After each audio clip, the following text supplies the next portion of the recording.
Is there anyone up here? Hello? Again, we can't get sick, so thank you for coming out. The spirit who reached out to Ty 13 years ago would like to connect with you now. We hope these words help you find the happiness you deserve. Your unknown friends, Ty, Anna, and Carol.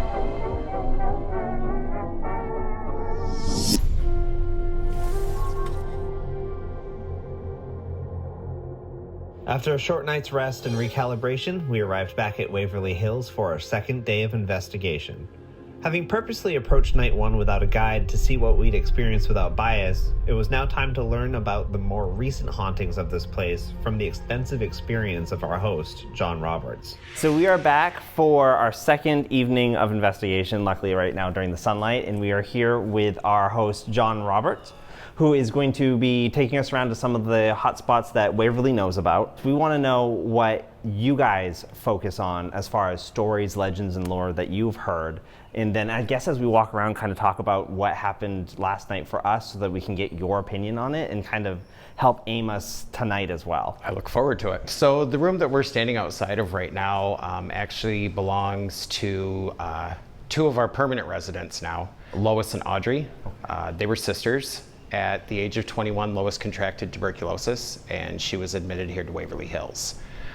Shortly after, her sister Audrey contracted the disease, and the two sisters were lucky enough to be housed in the room together. Oh, wow. Audrey went on to beat tuberculosis. She led a long, happy life, kids, grandkids, the whole nine. Lois, unfortunately, was not so lucky. She did start to show signs that she was getting better. She was released on furlough. While she was out, she got pregnant, and tuberculosis came back. She was readmitted here with child. She went into labor here in the hospital. As soon as the baby was born, it was taken away from her, tested for TB, it tested negative, it was given to the father, and Lois passed away here at the age of 28 without getting a chance to hold her child. When we opened this building up in the early 2000s for paranormal investigations and tours, we were getting a lot of reports from this room in particular of a female asking for Audrey. We were able to locate some records and confirm that this room did belong to one Mrs. Lois Higgs. A time ago, we started getting reports that a second female was coming through during these discussions asking for Lois. Oh, interesting. We were able to reach out to the family and confirm that Audrey had recently passed away. Oh. This is just one of our best hot spots that we have. It's kind of one of the more peaceful spots in the building. It is really peaceful. I really like it. That was really sweet. I think that it's nice to hear that development too from, I feel like when Waverly Hills first opened to the paranormal, it was all very big and very scary, and hearing these softer, sweeter stories are a huge part, I think, of what Waverly Hills originally was, which was people healing and being together. Absolutely. And that's exactly what Waverly was when it was first opened. It was meant to be a place that you came to get better and to heal. It was never meant to be a place, intended, I should say, to be a place that you came to die. I really enjoyed John's walkthrough. He's very passionate about this place, kind, and it really gave me an emotional connection that I don't think I had experienced yet. So I'm hoping that will come into play when I do investigate today. So rather than walking through an old building, I know more about the specific residents and how that might play into how we speak and communicate. So I see we're outside 502, which, in every sort of outlet has been a focus for paranormal investigators. And we've done a lot of research, can't really find anything to kind of back up those legends, so I'm dying to hear what you have to say about this particular room and the spirits here. One of the stories goes along the lines that there was a nurse that used to work up here, and the fifth floor used to house the worst of the worst patients. The story goes that she contracted tuberculosis, also at the same time found out that she was pregnant, couldn't deal with the possibility that she might pass tuberculosis onto her child, and hung herself. Unfortunately, there aren't many stories that get any better. Another one even goes as far as to put together a theory that she was up here working one evening and an orderly came up the stairwell and had his way with her. and in order to hide it, he hung her to make it look like a suicide. Unfortunately, we don't really have any documentation to back anything up. Right. We don't have any names, we don't have any death certificates, we don't have any news articles. So it's really hard to say exactly for sure what happened. From what I can tell, and this might be a little controversial, or especially for us being in the paranormal world, but a lot of that story, from what I can see on television and what was put out there, is it was perpetrated by psychic connections, right? So they make a connection and they feel something in their throat and they think, okay, I think she was hung. And it's hard. It's hard. It's just because you don't have anything to back that up, especially even after you do the research. It's just wild. Yeah. And how quickly it spreads. We, as paranormal investigators, have been creating stories and narratives for the places that we investigate. And it really gave me a moment, it gave me pause to think about all of the influence we have had through Haunt Me. And how have we changed people's views on paranormal locations? And therefore, how can we change the view on this one? I think that's a really important goal for us today.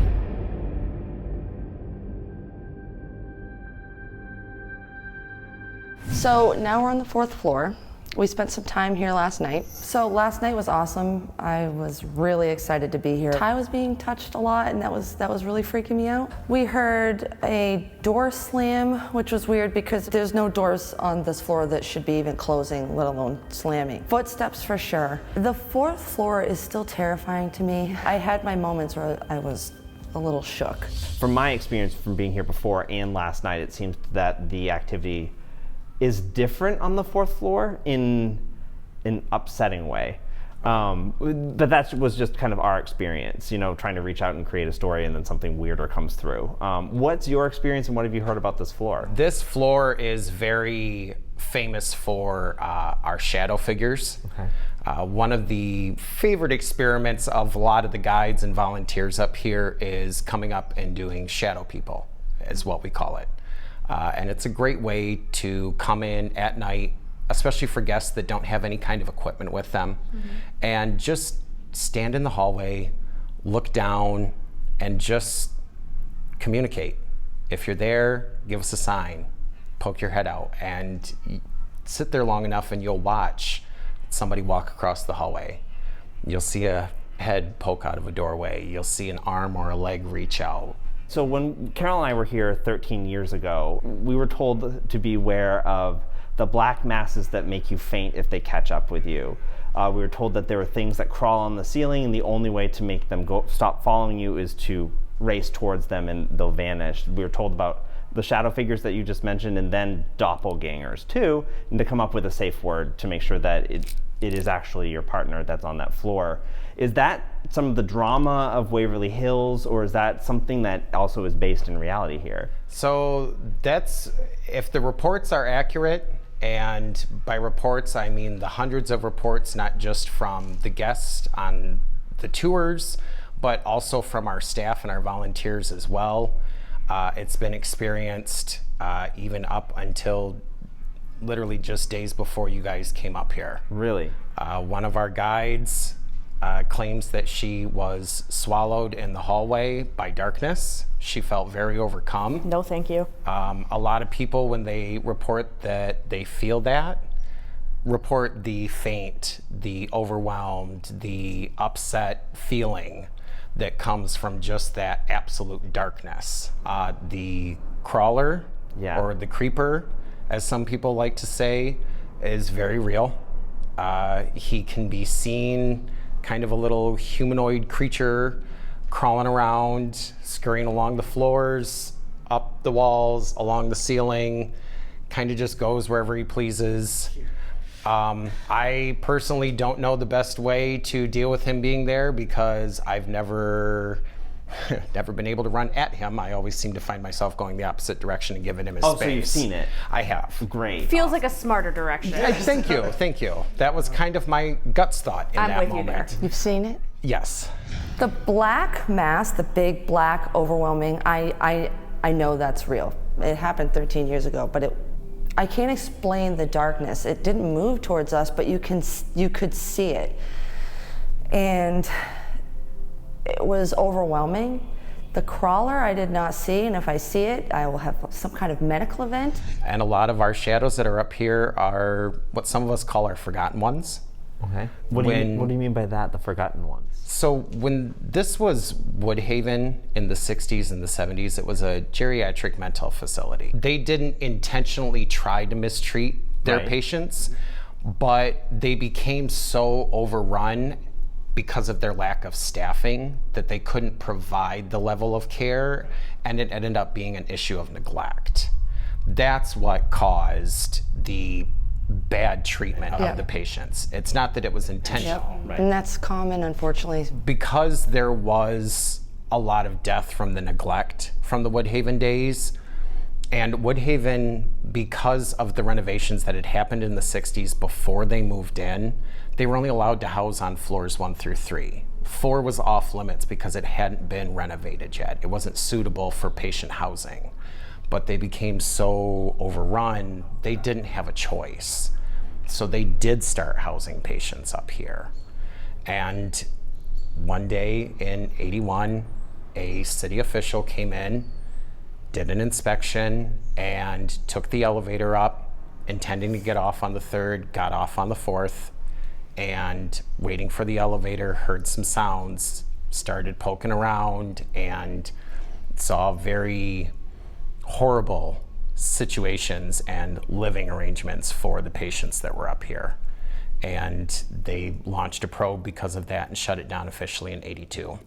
So those are kind of our forgotten ones. Not that they were purposefully forgotten, but they were the victims of neglect. And I always encourage my guests when they come on an overnight, just like I'm going to encourage you guys now, if you do decide to come back up, spend some time with them, do the shadow people experiment, talk to them like you would talk to your grandmother if she had dementia. Okay.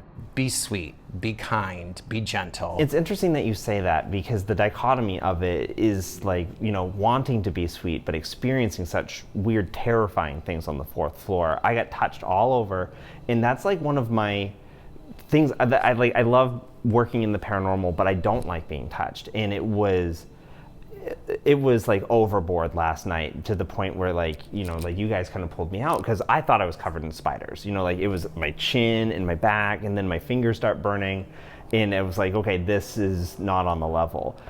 So how, you know, what are some tactics that you would recommend of like twisting that into a sweet type of comment on what's going on? So, especially with the just kind of feeling a touch in general, it's not always necessarily meant to scare you. Who's to say that maybe you don't remind them of someone that they knew or a family member that they had? I think that's really important to know, that Waverly Hills has 2 faces. And so while we were focusing primarily on the tuberculosis portion of that, and that would not have made much sense, you just cleared a lot up for me. And I'm really glad that we wrote that note last night, knowing that now. There's somewhere in Waverly Hills, there's now a note of love to the patients here. Especially what you said. Awesome. Yeah. So we hit it here so that that energy, that intent will just always radiate until someone finds it. So we're just gonna keep that a secret. I'm sure the permanent residents appreciate that. Knowing that if I get touched on the shoulder, then the arm, or how it worked, it almost seems like if that was paranormal and someone was trying to interact with me, they were touching me in very normal places. You know, knowing that it wasn't bugs, and then thinking that it was something paranormal, it makes it more comforting now to know that it might have been more innocent and someone might have been making effort to contact me and I missed it. So really opening my mind for what happens tonight and making sure that I continue to engage.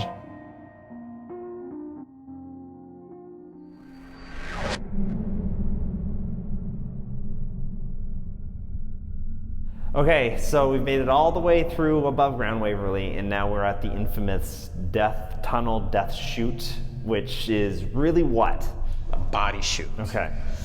Yes, so this chute actually was opened when they broke ground on the building in 1924. And it was used to get building supplies up here for the construction. There would have been a rail cart system on the ramp side of the tunnel that you guys saw, kind of like what you would see in a mine, complete with a cart. And it would have been connected to a motor up at the very top of the chute. Oh, it was motorized. Okay, way cool.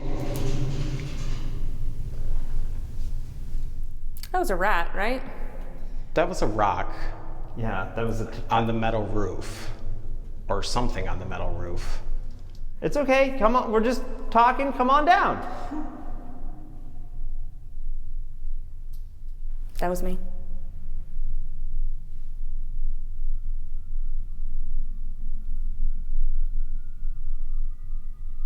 Okay, well, we're just gonna continue the interview.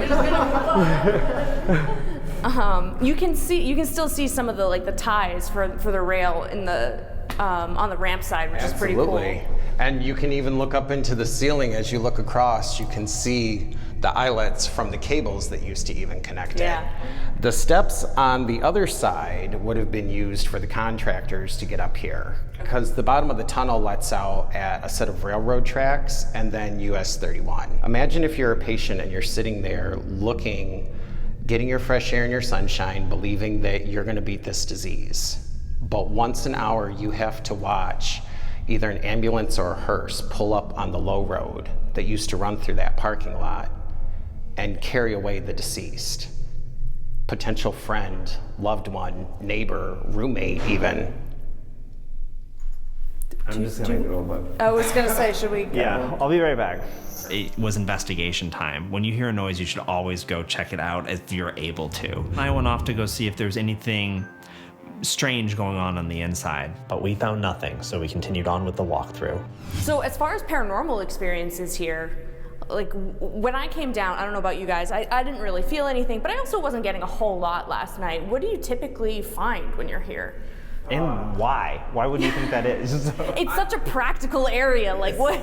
Well, why is actually a really good question. I've heard a lot of people share their theories that the body chute should be, for the most part, just kind of dead silence. Yeah, inert. Because if you think about it, you're already dead by the time your body goes through here. Right. But I can't deny that I've had my own weird experiences in this tunnel myself.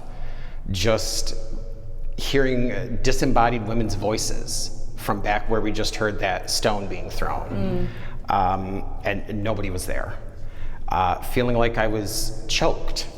Ooh. Not like hands around your throat. Right. The fuck? If the door's open, Anna? I'm gonna shit my pants if the door's open. Well, I'm next in line.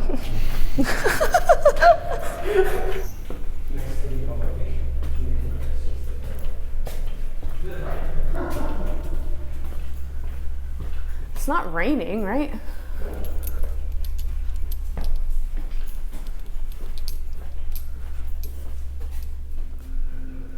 Hello? The bird's getting in? Hey. Yeah. Can you see the loading dock? Yes. Is there anybody up there?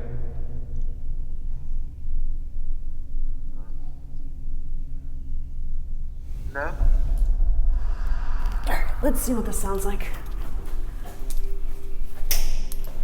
Did that sound like it? Yeah. Okay. What was that? I threw a rock at the ceiling. She threw a rock. That sounded exactly like it, Anna. Can you throw another rock? For me, last night was pretty quiet. Based on the stories I've heard about Waverly, I feel like I should be kind of grateful about. So tonight I am really looking for that true paranormal experience of something that I cannot explain with an earthly entity. This has been incredible. I just want to shake your hand. It was fantastic. The history, the stories, and just bringing us around the place that we saw last night on our own, you know, to get our own bearings and whatnot, now matched with what we know we should be doing, can be doing here is really exceptional. So thank you for taking the time. Thank you so much. Absolutely, it was my pleasure, guys. Good luck tonight. Thank you. Let's get above ground. All right, yes, please. So tonight, what I'm really hoping for is to accomplish the second part of my goal here at Waverly, where the first part was to map out this expansive area. It's huge. I think we did that. So tonight, I want to make contact and I want to open up a line of communication. Instead of fleeing and running away, we're going to have to face, question, and engage with whatever entity that is. And I say that like really lightly because I'll probably run away first and then come back. But the whole point is to engage with everything that is here at Waverly Hills tonight. One of the things that I think is really unique about Waverly Hills is that having been here over a decade ago with Carol, it was my second official ghost hunt ever. I was scared, and I think Carol was too. One of the theories that I have here about Waverly is that it could be some type of fear machine. You know, like you get back what you put out. So one of my thoughts tonight is to authentically become frightened. And that's kind of weird with the amount of experience that we have. But I want myself and the investigators to challenge each other to do something we wouldn't normally do. Make it so that we do feel uncomfortable and put us in a vulnerable state. And maybe that vulnerability will open us up to the other things that are here at Waverly as well as the permanent residents.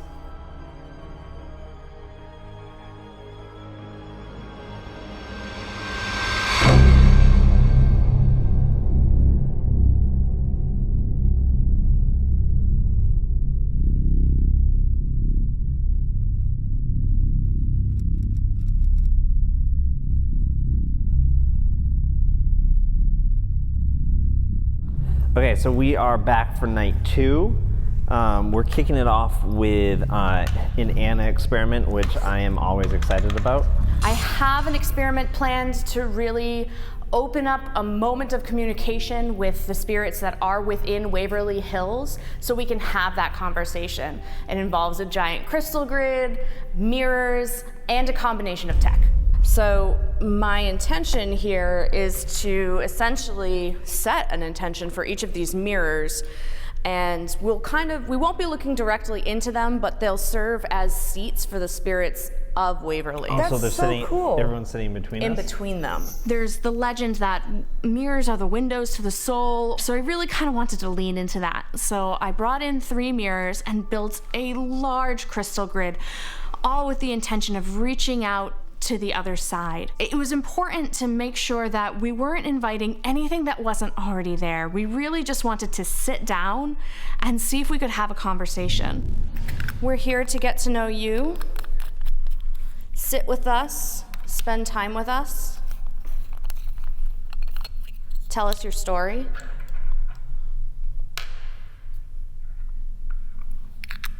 In the Italian tradition, when you have people over, you set the table. That's what this is. Oh, so wow. it's not dinner, but we're setting the table. Yeah. Come to my kitchen. Yeah. Come spend time with me. I want to hear your stories. I want to talk to you. I want to laugh. I want to smile. I want to cry. You know, all of that. So, to the spirits of Waverly Hills, we set this table for you. We invite you to join us, to spend time with us, to share stories and joy. We welcome you, we welcome your friends, and we welcome your family. I know there are a lot of people here, and I know that you spend time, share emotions. We're here to share those with you. I wanted to introduce myself. My name is Anna. This may feel strange or different, or maybe people do this all the time. I have a feeling you can understand and feel my intentions here, which is the goal. I'm here to chat and say hello. Ladies first. I'm Carol, and I'd like you to come sit with us just because we're trying to spend time with anybody here that would like to spend time with us. We really appreciate this place, especially finding out more history today that I didn't know and I didn't realize about other residents here, and I would just like to get to know as many of you as I can. So please feel free to come down and talk to us. And my name is Ty. I'm here because I would love to know and share your story. If you have a tale that you want to tell me, an amazing memory is enough. I would just love to hear something that gives you joy. Would love to get to know you better too. So again, these seats are open, and I think it'd be cool if we all hold hands. So if you want to sit down and give. My hands just felt really cold, like windy and cold. Yeah, just grab our hands and let's all sit around the fire. This is, how we like to get to know each other. I think that there's a familiar aspect here.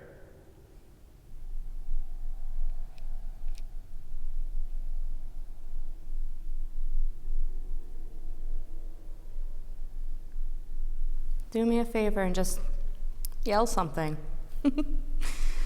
I promise it'll make me laugh.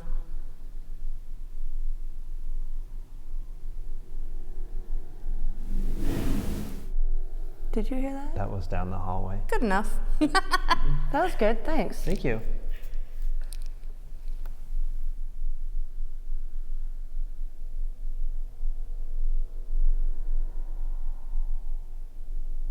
Do you like what Anna's made tonight? Do you think it's pretty?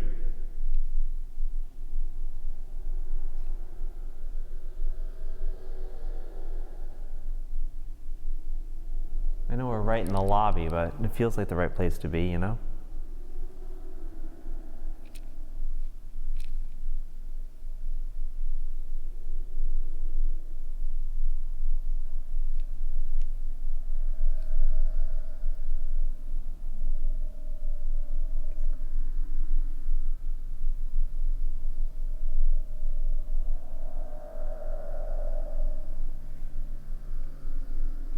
You know how when we...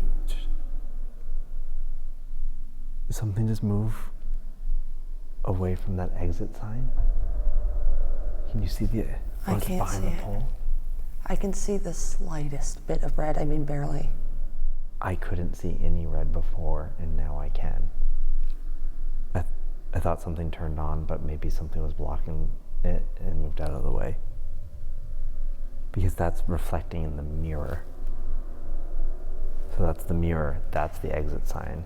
You know how it's like unnerving to yell hello in a big place and stuff? Yeah. But it kind of feels like you reach something. Will you yell hello? Yep, you ready, Anna? Hello? Hello? Can anybody hear me?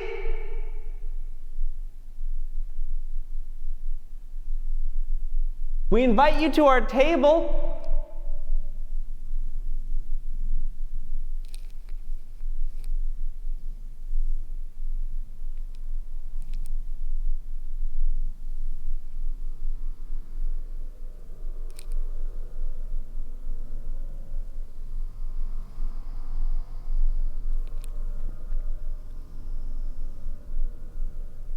If you need me to come get you, just make a noise where you are, and I'm happy to come fetch you and lead you in.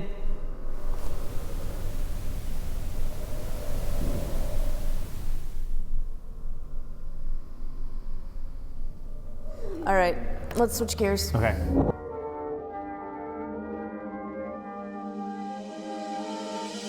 So before we went to Waverly, I wanted to reach out to someone who could help us get the most out of our investigation. So Raven Quinn is a friend of mine, but she is also an artist, a musician, and a paranormal investigator. So with those skills together, I thought she would be perfect to talk to about how music might be able to influence our investigation.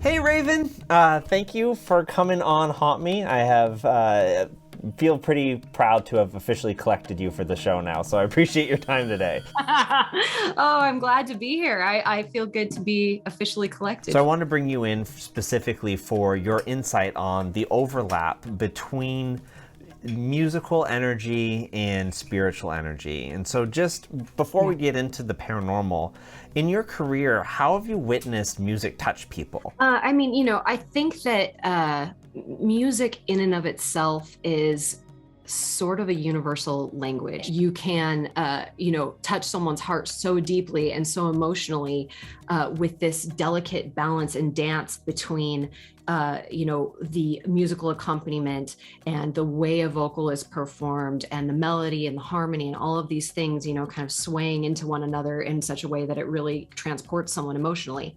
And I think that that also speaks to how memories are formed. That's really, really where music and the paranormal begin to intersect, is the idea that, you know, music is memory, and music is emotionally something that is incredibly powerful. And I don't think that, I don't have any reason to believe that those types of deep emotional and memory associations would leave us after death. Yeah, and so, you know, if music can transcend death, you know, in what ways can we make that connection here at Waverly Hills? If you were able to research some of the celebrations that they had at Waverly and the times that those celebrations were the most popular, and you were able to go back and find some of the songs that were really popular during that era, some of the performers that were really popular during that era, that, you know, you have a high likelihood that the, you know, the spirits that are there would have loved, would have enjoyed, would have made memories with their family while listening to, would have danced to, all of that stuff. I think that that's an excellent jumping off point for bringing music back to Waverly to try to create some sort of a connection. One of the things that you would have never thought going on at Waverly is they love to throw parties. And so one of their yearly celebrations that, like, even the local newspapers looked forward to reporting on was the Waverly Hills annual Halloween party. Is like the best opportunity to like input music, do you think? Like, is that our moment? I think that, I mean, you know, I feel like this is probably a relatively biased, actually not relatively, very biased answer, because you know me and I'm a Halloween freak. And we all know the idea of Samhain and, you know, the veil being thinnest at that time and stuff. So I think that all plugs in really nicely. But yeah, I think that would also be an excellent jumping off point if you're kind of mapping out, you know, the trajectory of your strategy. I think that'd be awesome. We'll absolutely do that. And I will report back everything that we get. Please do. I just wanted to thank you again for your time and expertise today and just giving me these ideas. It was so helpful, and I just can't thank you enough.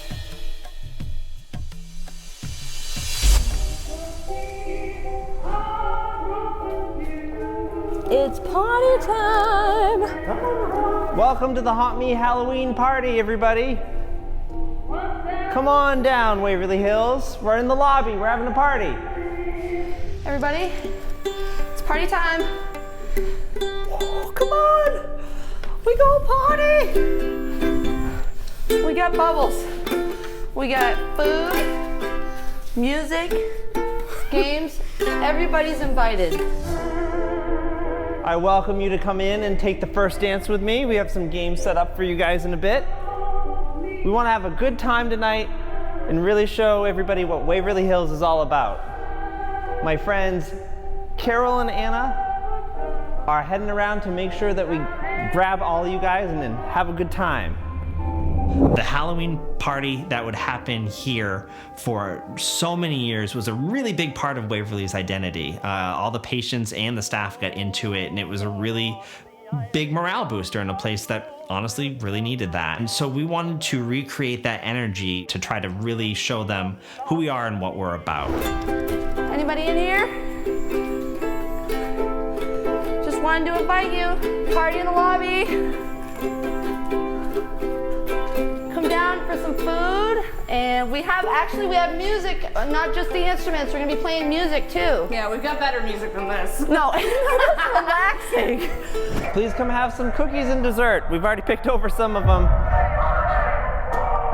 Ooh!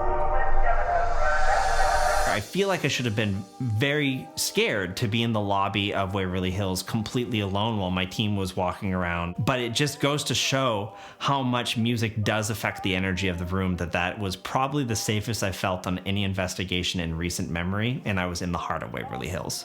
Welcome, welcome, Carol. Yes. My friend Carol is here to celebrate some Halloween with you as well. Come on, 5th, 4th, The 32nd lovely floor. Anna Halloran, bringing everybody in. We have had K2 hits up to orange since you guys have been gone. I just went up and let 5th, 4th, 3rd, and 2nd know they're all invited. Fantastic. They're on their way down, hopefully, if they're feeling up to it. Rocking some Halloween beats here. Anna's got some Halloween music.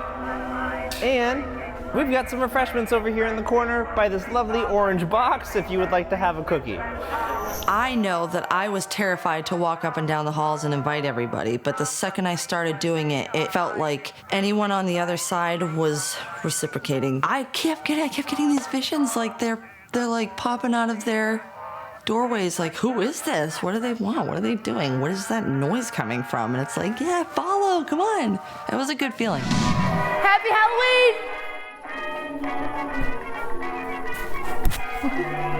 Woo! Stepped on something. Aren't you supposed to have like perfect aim? Jackass! Nice! It's so spoopy. I'm gonna spin you around. Okay. And I'll give you hot or cold directions, okay? Oh, okay, gotcha. Okay. Okay, hot. What are you doing? There you go. Yeah! There you go. Fuck. Go back. There you go. Back. We're going in. We're going in? We're gonna do like a out in, whatever. We're just ragtime around. We're just Guys, we're gonna take a breather. You keep partying. Yeah. Feel free. We'll just chill. Sorry about that. The Halloween party was a blast. I'm really glad we decided to do it. It lightened up the mood. It brought a sense of joy to a place that, you know, while it did have a lot of joy, also had a lot of sadness. So I was glad we were able to bring that levity out. I really hope you guys just had fun. We just wanted to keep your tradition going, so I hope you had fun. I do have a question for you. I put together some musical choices, you know, across the board. What's your favorite song?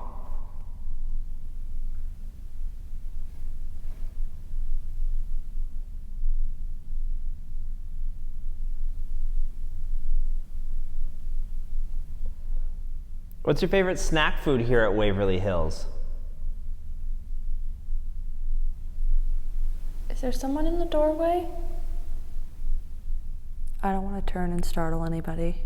I don't think there is. I think I'm seeing stuff. I think my brain is trying to matrix.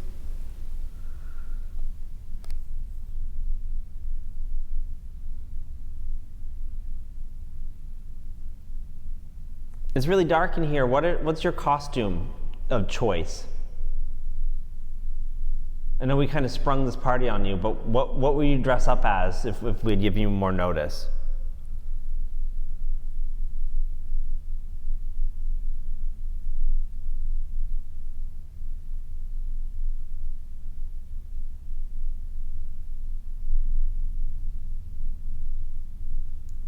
You guys have any questions? Want to listen back? Listen back, yeah. Awesome. Okay, we're going. I really hope you guys just had fun. We just wanted to keep your tradition going, so I hope you had fun. I do have a question for you. I put together some musical choices, you know, across the board. What's your favorite song? What was that? That was. I heard that. If I heard that. We sat down after the Halloween party and we ended up getting an EVP after we said, "What's your favorite song?" I'm thinking that it made whoever that was feel more comfortable to talk because they saw that we were there to just do good and bring their traditions back to life and include them in it. What's your favorite song? It kind of shows that, you know, there were people around us interacting and that the Halloween party was a success. However, with that, we had changed Waverly Hills' mood or identity into something that it not typically is. And so to continue our investigation, we had to change up the energy again. So we're going into solitary essentially to amp up the fear aspect. Right. Because based on... What the fuck was that? Did you hear that voice? Yep. That was a. Did you hear it, Carol? There's a howl that came down that hallway. I don't want to fucking do this. I don't want to fucking do it. Okay. Do you want to scare us? Do you live off that fear?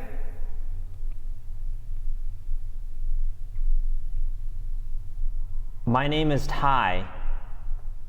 Are you looking forward to scaring me?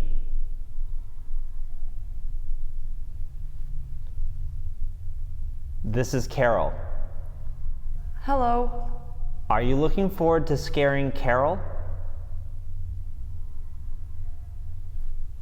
This is Anna. Are you looking forward to scaring Anna?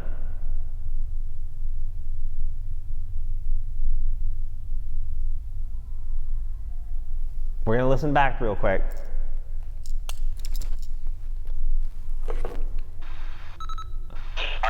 Hi. Are you looking forward to scaring me?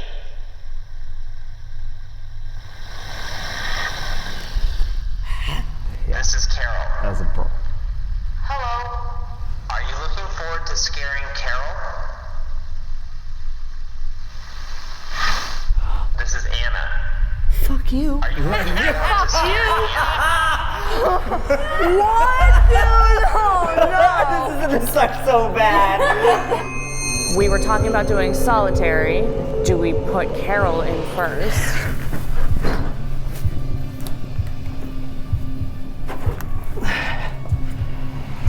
Go ahead, keep doing it if you thought that was a good touch. It's my hand, I'd like to shake your hand. I was hoping you would sit and talk with me for a bit.